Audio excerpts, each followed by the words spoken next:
Thank you for the wonderful, wonderful food that we had today. Folks, I enjoyed it so much, I just got it all over my tie. And you know, when you do that, you just sort of just wallow in it, I guess. So thank you for that. I've enjoyed today and enjoyed getting to know Roy and Amanda a little better. And I am excited about you. I'm excited about the next 3 days with you. As I mentioned earlier, tomorrow night, Tuesday night especially, will be more evangelistic lessons. And I encourage you to invite others to come and to be with us during this series. And I also mentioned this morning that what I wanted to do in this PM service was to talk to the church. Now, I start off in the hole with this lesson because you see Evangelism 101.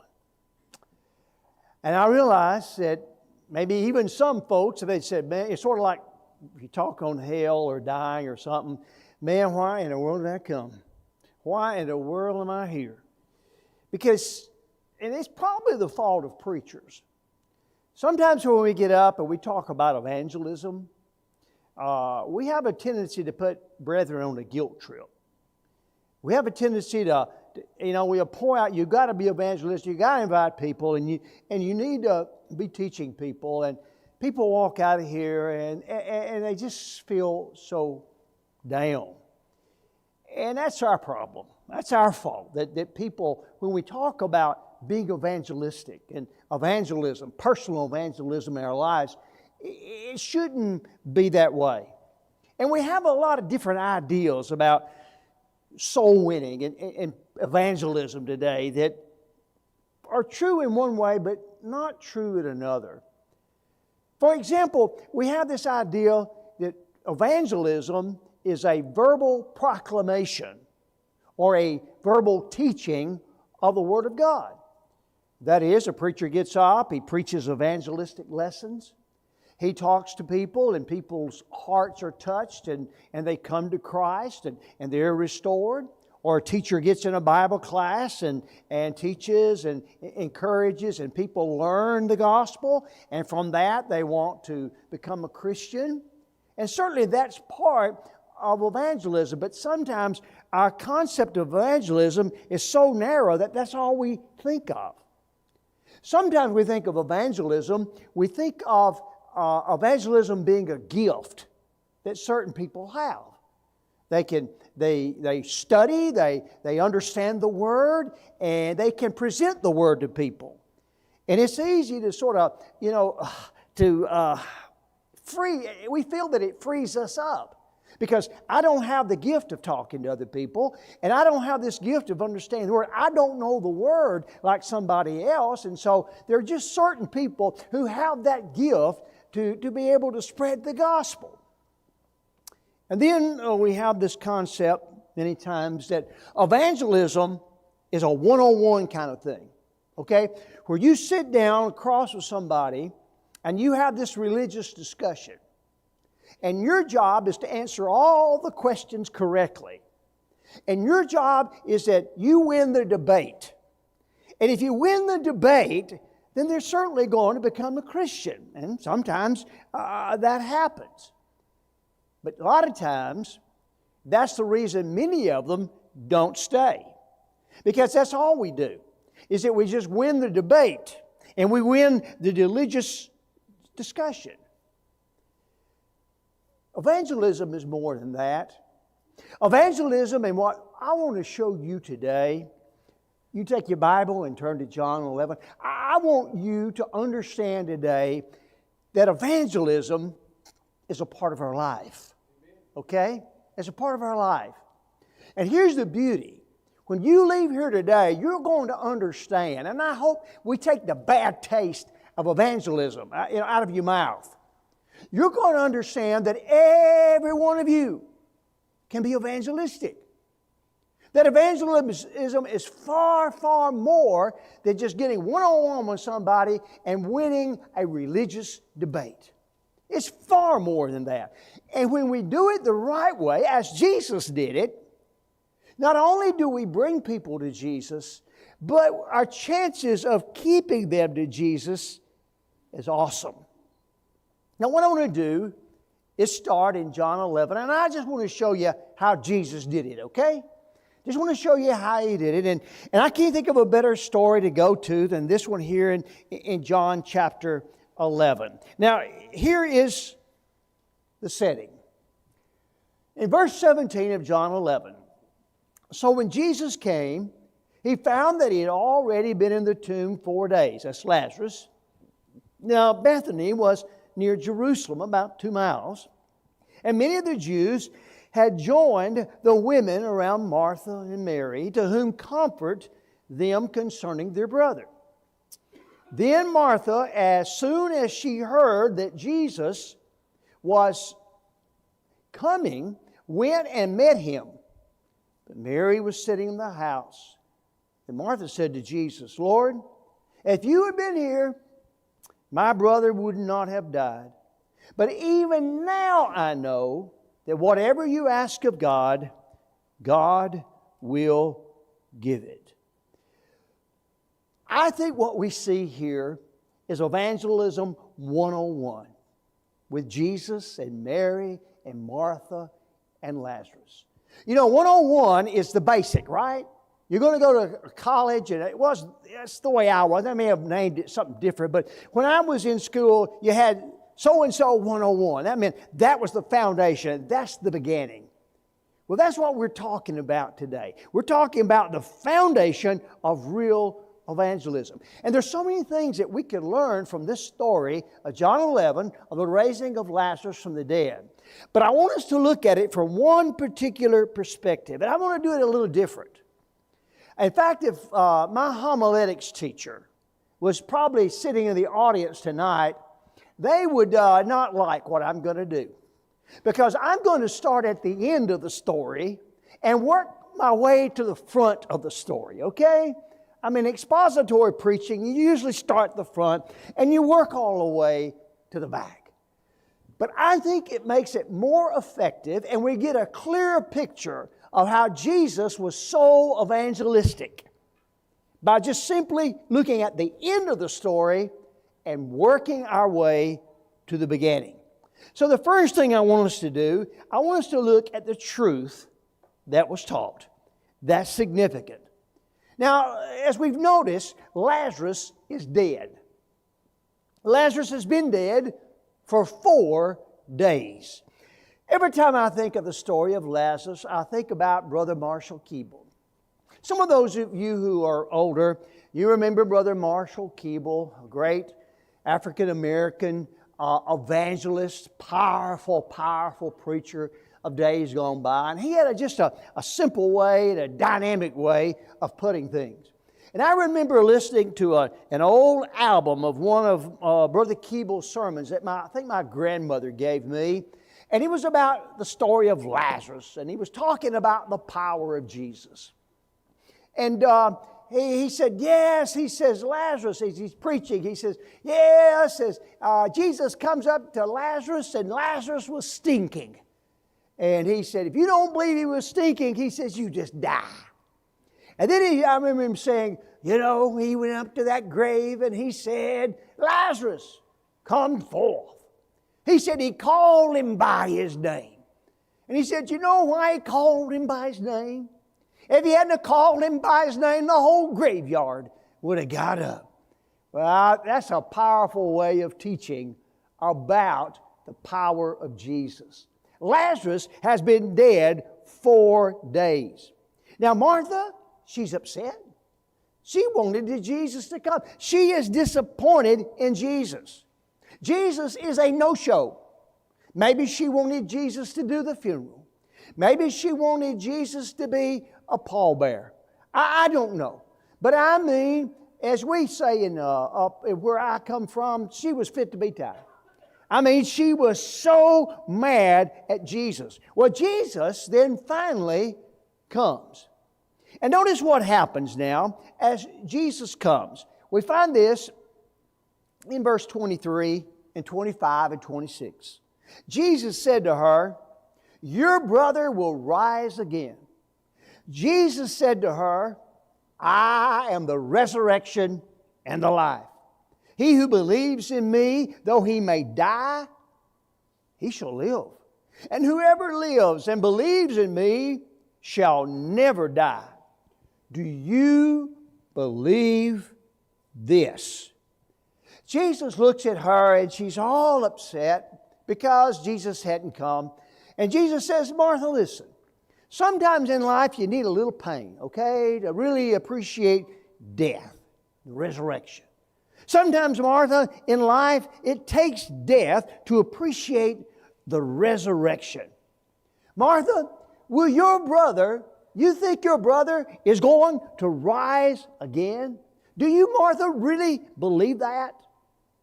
Now notice Martha's response in verse 24 and 25. Martha said to him, now notice she says two things. Look at this. She says to him, "I know that he will rise again in the resurrection of the last day." I know one truth here. He will rise again. Second truth. She said to him, verse 27, "Yes, Lord, I believe that you are the Christ, the Son of God, who came into this world." First of all, we see that she says, "I believe in the resurrection." She's a Pharisee. She's not a Sadducee. She believes in the resurrection. I believe He will rise again. Jesus says, "Listen, I am, Martha. I am the resurrection and I'm the life. I am the Savior. I am the life giver." Martha, do you believe that? And she says, "I do." And then she says, notice she said, "I also believe," number two, "that you're the Christ." Now here's my point. Here's the first point I want to make, folks. This is the truth that Jesus taught. Folks, you can't teach a deep truth like that to a rank stranger. Now, occasionally you might do it. On a rare moment, you might do that. You go down on the street corner somewhere and just start preaching. And I'm not saying don't do that. If you want to do it, that's fine. But your chances of teaching the truth, especially deep truths of the Word, are very, very, very, very, very slim. You just don't teach these kinds of truths to a rank stranger. You see, that's our idea about evangelism. Our idea is, well, if you're going to evangelize, you have to go and you have to preach and you have to teach. And then if you preach and teach and you baptize them, you establish a relationship later. Well, we're going to see that that's not exactly what happened to Jesus. Now, here's a question. Number one, a deep truth was taught to Martha, and she believed it. Here's the question. How did that happen? How was Jesus able to teach a deep truth to Martha? Well, that brings us to the second thing we want to talk about. I want you to see the trust that was developed. And we see this in verses 3 through verse 5. Let's look, though, first of all, at verse 4. When Jesus heard that, He said, "This sickness is not unto death." Now, keep in mind, we have just read and talked about the truth that was taught at the end of the story. And Martha believed it. Now we move back earlier to John 11. To the first of the story about Lazarus, okay? Because what happened beforehand is why Jesus was able to teach this deep truth. When Jesus heard that, He said, "This sickness is not unto death, but for the glory of God, that the Son of God may be glorified through Him." Jesus says, you understand something, Martha? Yes, I was 4 days late. Yes, all this happened. But all of this is to glorify God. Now watch this. This is beautiful. I want you to notice there are two things that are said. Two things repeated. One thing repeated twice. Therefore, the sister sent to him, saying, Lord, behold, he whom you love is sick. Now Lazarus loved Martha. Now Jesus loved Martha and her sister and Lazarus. I wish we could learn that. I wish we could learn that in the deepest times and the deepest pain of our life, that Jesus loved us. That Jesus loved us. Now here's the point I want to make, the second point. Jesus was able to teach a deep truth to Martha. Why? Because they knew that Jesus loved them. Notice here in these words that we just read, the text does not say, Lazarus loves you, Jesus. It doesn't say that. I mean, I'm not questioning Mary and Martha and Lazarus' love for Jesus. I'm not questioning that. But the issue is, when you look at the story, the issue is that twice, it doesn't say Mary and Martha and Lazarus loved Jesus. It says twice that Jesus loved them. You don't read in this text where Martha is saying, Jesus, you get over here. Well, we love you. You know, we fed you. Jesus, you've been close to us and we've been close to you, and you're special to us. You'll get over here. You don't read that. That's not in John 11. What are you trying to say? Here's what I'm trying to say. Folks, in life with people, you cannot relate without love. It all begins with love. Many times we think if we can get people to agree in doctrine with us, that that's a relationship. But folks, it's not a relationship. We have the idea if we can just corner somebody, if we can just answer all the questions, then we build a relationship. Listen, if a relationship is not in love, that relationship does not exist. We've heard it all of our lives, and it applies here. People don't care how much you know until what? They know how much you care. You know, when you have built a relationship with somebody, and you have loved them, and they know that you love them, you can talk to them about anything, and they'll listen to you. And the wall doesn't go up. I mean, the wall is down. Here's one thing I've noticed through the years. That a lot of times in evangelism, we send strangers to straighten out strangers. We say, preacher, elder, or so-and-so, I want you to go talk to them. And they don't know them. That elder doesn't know it. That preacher doesn't know that person. They're strangers. And here we are. We have a relationship with them. Here we are. We have it open. The wall is down. It's hard to teach deep truths to rank strangers. Now, here's the question. How did they know that Jesus loved them? Okay? How did they know that? Well, that brings us to the next thing. The time that was invested. In Luke chapter 10, we got to move back even earlier now. Okay? Remember I told you we're starting at the back of the story and we're working our way to the front. He taught a deep, deep, deep truth to Martha. Why? Because they knew that He loved them and He had their best interest in mind.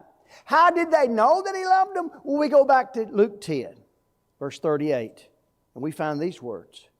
Now it happened, as they went, that He entered a certain village, and a certain woman named Martha welcomed Him into her house. How did they know that Jesus loved them? Because Jesus had spent time with them. Jesus had been into their house. Jesus was involved in their lives. You see, it wasn't brother Lazarus. It was just simply Lazarus. And it wasn't Sister Martha. He knew them. It was just simply Martha, and it was simply Mary. You see, their home became Jesus' home away from home. Jesus had built a relationship with them. Jesus knew the name of their dog. Jesus felt free to go in their house and take off his shoes and get in the recliner and stretch out. He knew where the refrigerator was. You say, preacher, they didn't have a refrigerator back then. I know that, but just let me go with the story. He knew where the refrigerator was. He knew where the microwave was. He knew all those trophies on the mantle and what they meant. He knew where they worked. He had spent time with them, and he had built a tremendous relationship with them. And they knew beyond a shadow of a doubt that Jesus loved them. Beloved, to relate and to build a relationship, it takes time. It takes energy. It takes effort. It takes association. Sometimes in the past we have these programs, and I'm not anti-program. We need certain things in the church like that. But we'll have these programs and we pass out. Well, you need to go see so-and-so. You need to go see so-and-so and whatever. And so we go out and we visit. And we come back and they say, well, what happened? Did you get them to come to commit to church? Did you get a Bible study set up? And we say, and we feel so bad. We say, no, all we did was just visit. Folks, that's where evangelism begins. That's where it first starts. It starts in building a relationship with people. It starts with growing that tremendous relationship. There's just a simple process. You know, you don't fall in love, but you grow in love. And that's true whether it's talking about two people. It's true about brothers and sisters in Christ. It's true about your relationship with God. You grow in love. And there are three basic elements to growing in love, whether you're talking about people or God. Number one is communication. That's where it all begins, talking to each other. Number two is you begin to spend time. And number three, you begin to do things. And what happens is that once I begin to spend time with someone, I build a relationship. I began to talk to them, and we talk and talk and talk, and we began to do things for each other. The wall's down. And a relationship is built, and they know how much we care, and they know that we love them. Here's the point I'm trying to make today, okay? You have John 11, 24 through 27, where Jesus taught a tremendous deep truth to Martha. And the reason he was because John 11, 24 through 27 makes John 11, 3 through 5. They knew Jesus loved them. And how did they know that Jesus loved them? Because Jesus had spent time with them. It was a few years ago, and I noticed that one of our deacons at church had taken someone that had visited with us at church and started just spending time with him. And this particular deacon was in charge of the outside, the cutting of the grass and all that. And I drove by one day and I noticed that he had this guy that he had just built a relationship with, started spending time with him. He had him out there helping him cut the grass. And so I remember one day at church, I went to him and I said, I noticed the time that you're really invested in him and how you got him. I said, that's really neat. And I never will forget what he said. He said, that's my one. That's my one. And I thought, what a revelation. What a revelation. What if every member in the church had just their one? Just their one where they spent time with them, they loved them, and they built a tremendous relationship with them. Where when problems and troubles come in life, they'd open up. And the wall is down. The soil has been prepared for the seed. And truth now can be taught because the heart is ready. And then when you get the one, yes, you keep the relationship. But after you get that one, as he said, you get you another one. You see, it doesn't have to be from here and here and here and here. It may take you months. In this particular case I'm talking about, it took him years. But I'm proud to say, I think it was last year, that person that was his one, after all those years, was baptized into Christ. Just my one. Just my one.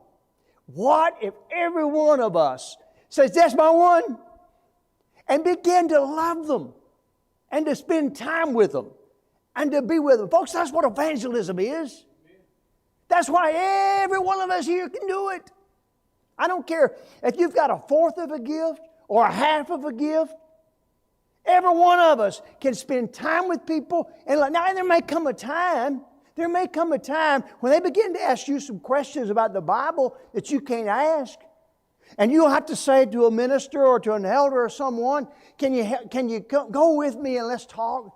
But you see, the doors are open and you're there and they trust you because that relationship has been built. Now let me say this before I lose some of you. I know you're ready to doze off after that great meal. Let me say this. The same thing that's true with us as individuals is the same thing true with the church as a whole. Okay?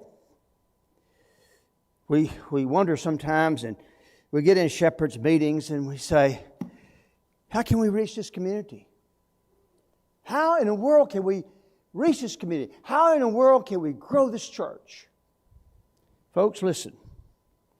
The way you reach the community is by developing a relationship with the community. The community needs to know that you love them and that you care about them. That's the only way you're going to go out and reach the community. You know, in our churches, and I know it has to be true here. I know your leadership, and I know some of you, we do some wonderful things inside the walls of our churches. But that's where it seems like those things stay. And sometimes the big things in the church happen by closed doors. Beloved, listen, salt is no good unless it's in the pot. Salt is no good unless it's in the meat. As I said, even as a church sometimes we begin to feel that our concept of evangelism is we got to be sound, and we do. And being sound on the truth is important. Don't you misunderstand me at all, okay? But our concept is that we got to have the right answers. And we got to be able to survive all these religious tests out here in the community. And that's how we become evangelistic. But if that's all we think of evangelism, what happens? When the community looks at us and say, you may have the truth, but what about my blindness? What about my cancer? What about what I'm going through in life? What about what we're going through? What do you care about that? People don't know how much, they don't care about how much you know until they know how much you care. We talk about these community churches. I was up in West Virginia, in Charleston area, at a church, and they were telling me, I noticed, I'd been up there before and I went back and I noticed they'd lost a lot of members. And I said, what's going on? They said, are they going to that community church over at Brother Hines? They said, Brother Hines, it's all that entertainment. And that's true. I mean, you know, they got the smoke and the entertainment and all the feel-good stuff. And that's what a lot of people want today in religion, just the feel-good stuff. Truth didn't matter. But let me tell you something about these community churches, folks. Yes, it's right that a lot of people are going to these community churches because of entertainment. But a lot of folks are going because they feel they care about the community. Because they accept people. It doesn't matter how people look. It doesn't matter how people dress. They're there. They're more like a family than anything else. And people are drawn to that because they feel, even as wrong as it is, they feel loved. And a relationship is important to them.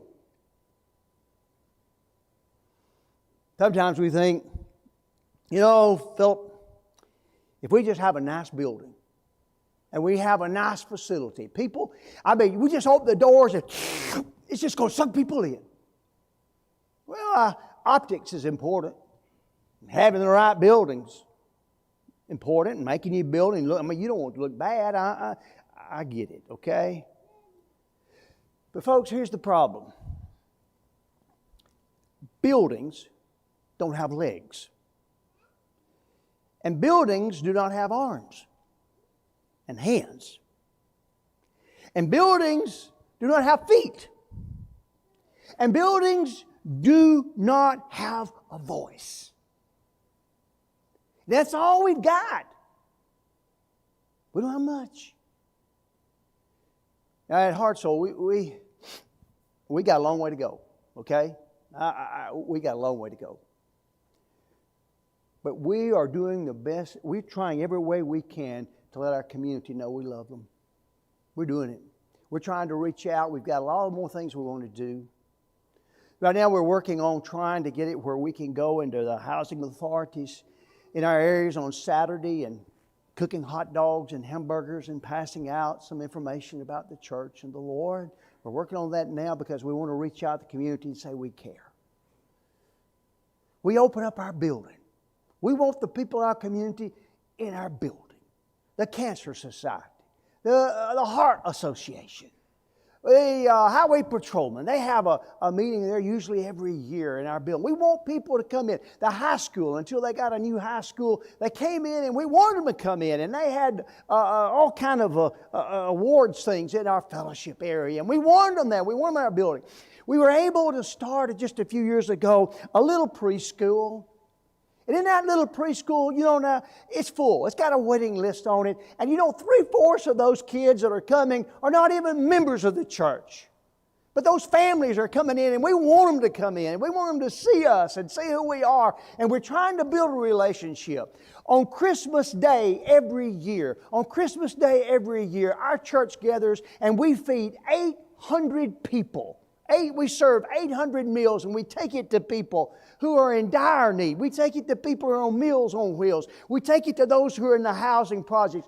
And we put little cards and information about the church and we want them to know that we care about them. In just a few weeks, we have, like most churches, a trunk or treat. We used to have it behind the building back there.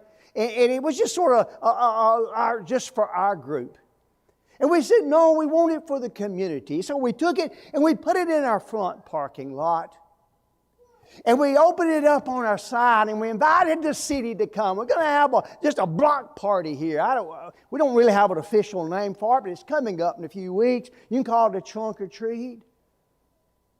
And what we do? We feed the people. We say you come and they get some hot dogs and hamburgers and we pass out information about the church.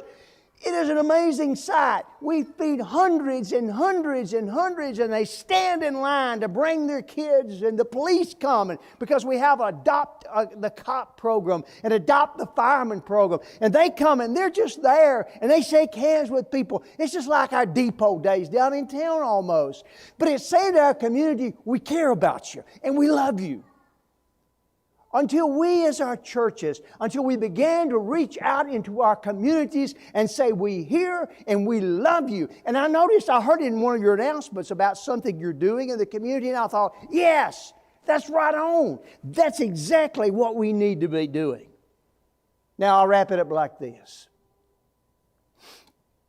I've read a bunch of surveys through the years, and all of them say basically the same about why people go to the church they go to.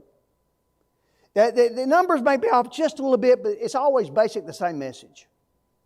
Let me give you a result of this survey. And it was taken with 8,000 people. about why you go to church where you do. Okay? 4 to 6% of the people said, we go to the church where we go because we just walked in there and liked it. 4 to 6% walk-ins.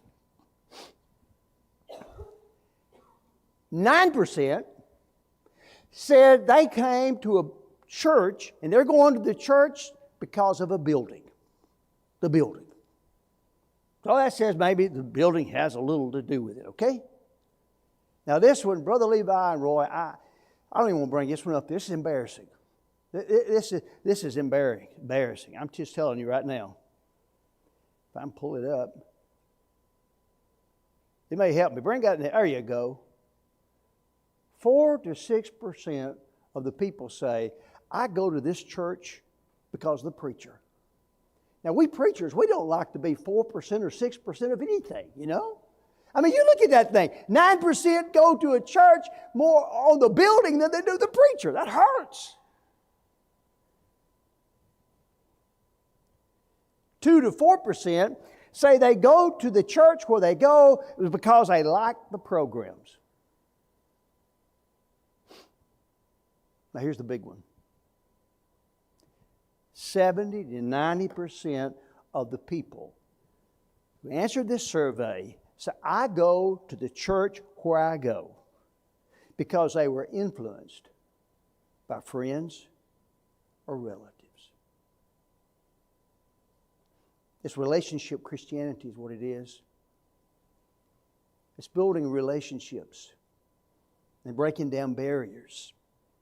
That's what it is. We have grown used in the church to scheduled evangelism.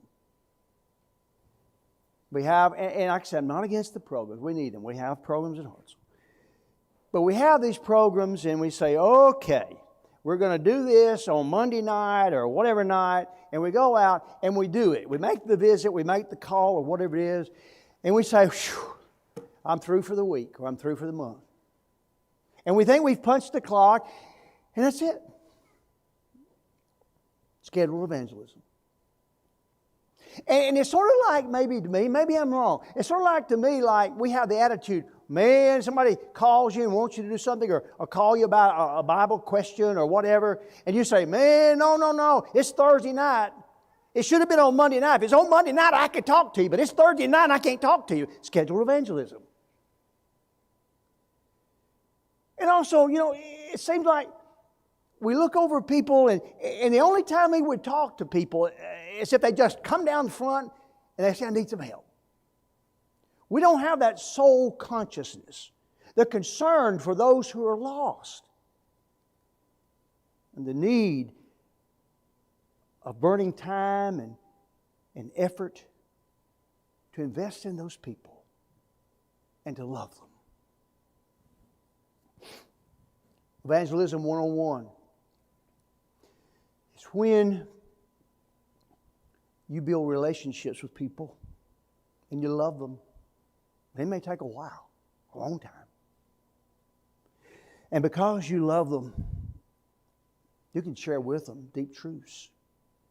And because they see your faith and your love, they'll say inwardly, I need what you've got. That's Evangelism 101. Now, I realize that this is a process as well. But hey, what better time to start than today as we look at this gospel meeting for the next few days. May God bless us. May God help us as individuals, and may God help us as churches to realize that gospel meetings are not outdated, that the programs we have are not necessarily outdated, but to realize more than anything else, it's community and it's relationships. Thank you for listening today. We're going to sing the song of invitation. As we said earlier this morning, if you're not a child of God, you have that opportunity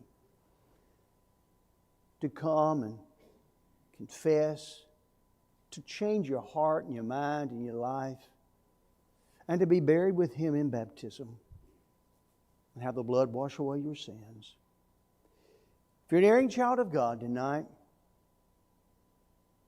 and you need to come, there's a great opportunity here for you. This church will pray for you and with you and help you as you start back home with God. You need to come. Do it while we stand and while we sing.